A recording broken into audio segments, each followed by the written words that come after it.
First things first, we've got the Ozpost backpack from a follower. For the ground sheet, probably a 3x2 sheet of black plastic. Then we've got the tarp poncho combo. And I've got 6 ropes and 6 pegs that I kind of keep wrapped up like this.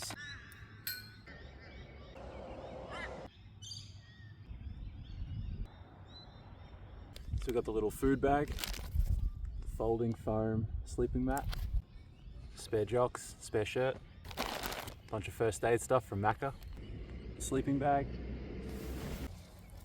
high vis, a couple of water bottles, deodorant, hand sanitizer. Normally got my power banks in here, they're over there charging at the moment. And then I got some toiletries in this bag. Other than that, got the $7 USB-C wired headphones, got a shirt, hoodie, sweater, tracksuit pants, shorts, jocks, socks, and the sandals. So what shoes do you use? Why do you use sandals? And do you have any other shoes? So sandals are my only shoes for this walk. Sandals have been my only shoes for probably like 6 months prior to the walk, and I just figured, mate, if it ain't broke. So how many kilometers out of these sandals, how are they holding up? So the Thai sandals were actually kind of falling apart before they got lost in the drink. One of them had a hole in it. Why don't you have a tent? I just like the versatility of a tarp. I think it's kind of fun to set it up in different ways every day rather than a tent that's always kind of the same configuration. And this tarp poncho at the moment is super light. It's like 200 grams. What do you do for consistent drinking water, and what's your max carrying capacity? I mean, in Australia it's pretty easy. You know, parks and stuff you can fill up, like libraries, shopping centers, whatever. And then if I'm a little more out in the bush, I do have a water filter I can use, and the max carrying capacity is just those two 600 mils, so 1.2 liters at the moment. What camera gear do you have? At the moment it's just my phone. So I did have a OnePlus 7 Pro, but I got a new Samsung S24. How do you charge your phone? I've got a couple of power banks I carry with me, and I keep those charged at, you know, pubs, libraries, supermarkets, basically anywhere I can find a power point. What do you listen to and how often? Splitting my time pretty evenly between podcasts and music lately, and I would say about half the time that I'm walking, I'm probably listening to something. Do you ever get lonely? I don't really get lonely. I don't know. I enjoy being alone. And do you come across a lot of people?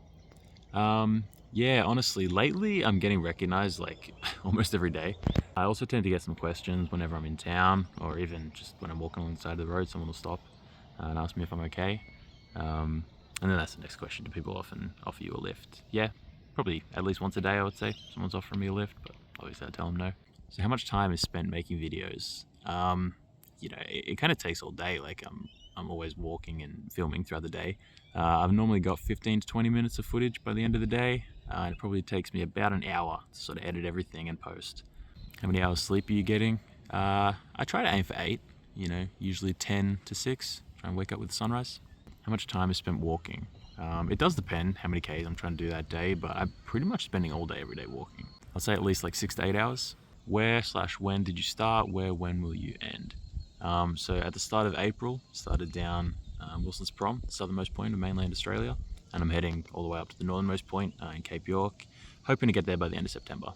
Do you wish you started earlier when it was warmer? Nah, I think this timing is actually pretty good. Right now it's dry season up north. Pretty much the whole 6 months of the walk is going to be dry up there. Well, drier than normal. So that means all the river crossings, stream crossings, whatever that I'm going to have to do that could potentially be kind of dangerous up there should be kind of as easy as they are at any point in the year.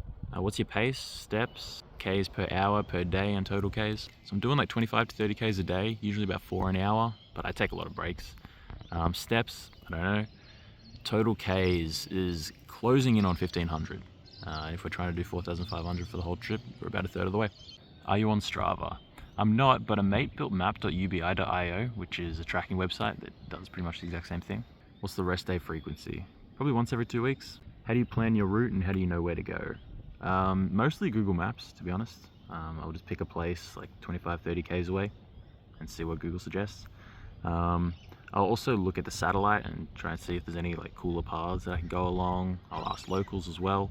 Have you ever taken any wrong turns? Just once. Try not to do that again. Are you following a set track? Nah, I deliberately didn't want to follow a set track. I think it's a lot more interesting to kind of plan it out as I go. So why no Tassie? Honestly, the biggest thing is that I can't walk across the Bass Strait. I want to walk the entire thing. Do you go through private property or only on public land? I think only public land so far. Do you avoid highways? Yeah, I try and get off the highway when I can, but sometimes it's just the quickest route between two places. Don't you get scared, particularly at night? Not really, to be honest. Any dangerous encounters? Don't know if I would really call it dangerous, but just had that one drunk guy about 3 a.m. came and sussed me out as I was sleeping, but I don't think he wanted to cause any trouble. He just wanted someone to talk to. Any problems with police? None at all so far. Do you ever think, nope, I can't do this? Nope. How do you stay warm at night? Lately it's been pretty easy, honestly. Since getting back out to the coast, it's like 10 overnight.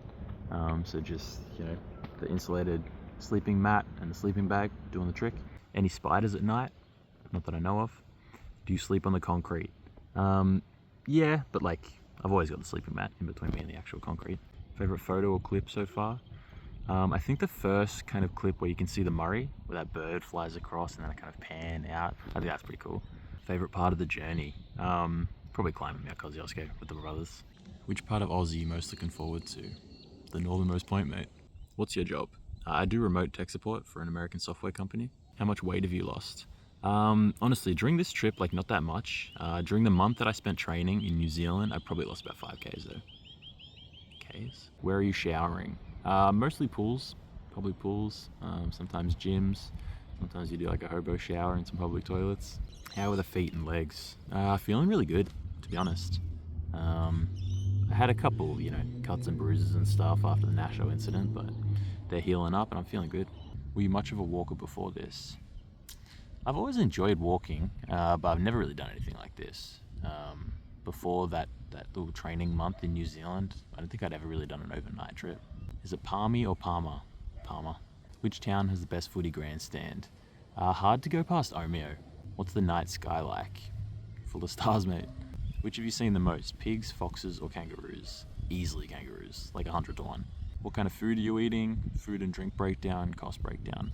I might do that kind of stuff in a different video if you guys are interested, so let me know. But as for this Q&A, that's pretty much it. I'll see you guys tomorrow.